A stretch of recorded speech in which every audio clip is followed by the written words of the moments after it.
અમદાવાદ ખાતે દિગંબર જૈન સમાજે મહાવીર જયંતિ અહિંસા યાત્રાના આયોજનમાં અચૂક મતદાનનો કર્યો સંકલ્પ. સમસ્ત જૈન સમાજના અનેક ફિરકાઓના નાગરિકોને અમરાઈવાડીમાં મતદાન જાગૃતિના નોડલ અધિકારી રોનક મોદીએ હજારો જૈન મતદાર ભાઈઓ બહેનોને મતદાન કરવાની સમજ આપી અચૂક મતદાનનો સંકલ્પ લેવડાવ્યો. સમગ્ર પૂર્વ અમદાવાદમાં 20 કિલોમીટરની આ અહિંસા યાત્રાએ પરિભ્રમણ કર્યું હતું. મહાવીર ભગવાનના જન્મ કલ્યાણક મહોત્સવના ભાગરૂપે એક મંચ પર એકત્રિત થયેલા 5000થી વધુની સંખ્યામાં હાજર રહેલા જૈન સમાજે આ પ્રસંગે અવશ્ય મતદાન કરવા માટે સંકલ્પબદ્ધ બન્યા હતા.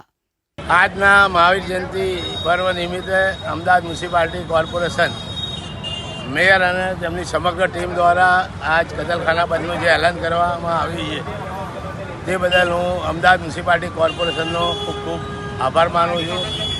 અને જૈન સમાજ દ્વારા હાડકેશ્વર આદિનાથ દિગંબર જૈન યુવક મંડળ દ્વારા મહાવીર જયંતિ નિમિત્તે જે શોભાયાત્રા કાઢવામાં આવી છે તે શોભાયાત્રા માટે હું સૌ જૈન સમાજના અગ્રણીઓને અભિનંદન પાઠવું છું. ભગવાન મહાવીરે આજે જૈન સમાજના દરેક પીરખાઓ એક ક્ષેત્રે હેઠળ આવીને અલગ અલગ વિસ્તારોમાં સાથે મળીને આજ મહાવીર જયંતિ નિમિત્તે શોભાયાત્રા કાઢી રહ્યા છે. તે બદલ પણ હું અભિનંદન પાઠવું છું. અને ભગવાન મહાવીરે કીધું હતું કે જીવો અને જીવા દો. હું એના કરતાં પણ વધારે વાત કરું કે જીવાડવાની વાત જેનો કરે છે. જીવો અને જીને દો અને જીવાડવાની વાત, એટલે જે લોકો ગરીબ અને નીચલા વર્ગના લોકો છે તેને વધુમાં વધુ મદદ કરે, તેઓને કઈ રીતે આગળ લાવવા તેની પણ વાત જૈન સમાજના અગ્રણી કરી રહ્યા છે. તેના માટે હું અનુભવ પાઠવું છું. અમરાઈવાડી વિસ્તારમાંથી અહીંથી જૈન મંદિરમાંથી જે અત્યારે શોભાયાત્રા નીકળી રહી છે એ મહાવીર સ્વામીના જે અહિંસા પરમો ધર્મના સિદ્ધાંતને આધારે અહિંસાનો કેવી રીતના ફેલાવો કરવો અને કેવી રીતના હિંસાથી દૂર રહેવું અને સાદગીપૂર્ણ જીવન જીવી શકાય એનું એક આદર્શ ઉદાહરણ પૂરું પાડે છે. એની સાથે સાથે આની અંદર અમદાવાદ મ્યુનિસિપલ કોર્પોરેશન પણ સહભાગી થઈ છે કે કતલખાના બંધ રાખીને અહિંસાને અનુમોદન આપેલું છે. અને આ શોભાયાત્રા અહીંથી શરૂ થઈ છે, પણ આખા અમદાવાદની અંદર ઘણા બધા જૈન સમાજના ફિરકાઓ એક સાથે એક છત્ર નીચે ભેગા થઈને જે આ શોભાયાત્રા કાઢી છે એ બદલ હું સૌનો ખૂબ ખૂબ આભાર માનું. આ જે ભવ્ય અહિંસા યાત્રા આજે જે યોજાઈ થઈ છે એમાં શ્રી મેવાડ દિગંબર જૈન સમાજનું અને એના સિવાય બીજી અન્ય જૈન સમાજનું બહુ સારું સહયોગ રહ્યો છે. અને એના સાથે 22 મંદિર, 12 યુવક મંડળ, 16 મહિલા મંડળનો જે સહયોગ રહ્યો છે સ્વામી વાત્સલ્યમાં, અને આખી મેનેજમેન્ટ રેલીમાં જે એમનો સહયોગ રહ્યો છે એ અસ્મરણીય છે. એ શબ્દોમાં એને વધાવી ન શકાય. શું કહું કે અને સૌથી વસ્તુ જેવી છે કે 3,500 થી 4,000 માણસનું અમે કલ્પના નહોતી કરી કે તાપ હશે કે 43 ડિગ્રી હશે. એના બાવજૂદ જૈન બંધુ રેલીમાં જોડાયા અને ભગવાનનો ચમત્કાર જો કે જ્યાં 42-43 ડિગ્રી હોય ત્યાં તમે 36-35 ડિગ્રી હતી, વાદળ આવી ગયા હતા અને તાપ નહોતો લાગતો.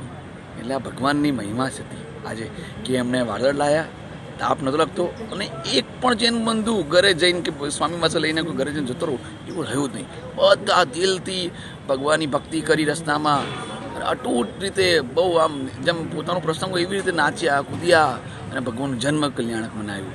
એનાથી મોટું આનંદ સિવાય અમારા માટે કહેવા માટે કાંઈ જ નથી. આજે અમે જ્યારે અહિંસા યાત્રા પૂર્વક સ્વામી વાસલે પર આવ્યા તો અમે જે મતદાન 7 મઈએ જે આપવાનું છે એનું જે અમે ઓથ લીધી છે, અમારી જૈન સમાજ એના પર અડીખમ છે, પ્રતિગમ છે કે અમે અચૂકે જે પણ 18 વર્ષના ઉપર છે એ અચૂક જઈને મતદાન આપશે અને પોતાની એઝ અ સિટીઝનશીપ ઓફ ઇન્ડિયાની નાગરિકતા જે છે એની પરિપૂર્ણ નિભાવશે. અને અમને વિશ્વાસ છે કે અમારું જૈન સમાજ જ્યારે કોઈ જીવદયામાં કે દાનમાં આગળ પાછળ નથી રહ્યું, એવી રીતે દેશ પ્રતિ એની ફરજ બજાવવામાં પણ ક્યારેય પાછળ રહેશે નહીં. એ અમારો જૈન સમાજનો એક સંકલ્પ હતું અને રહેશે.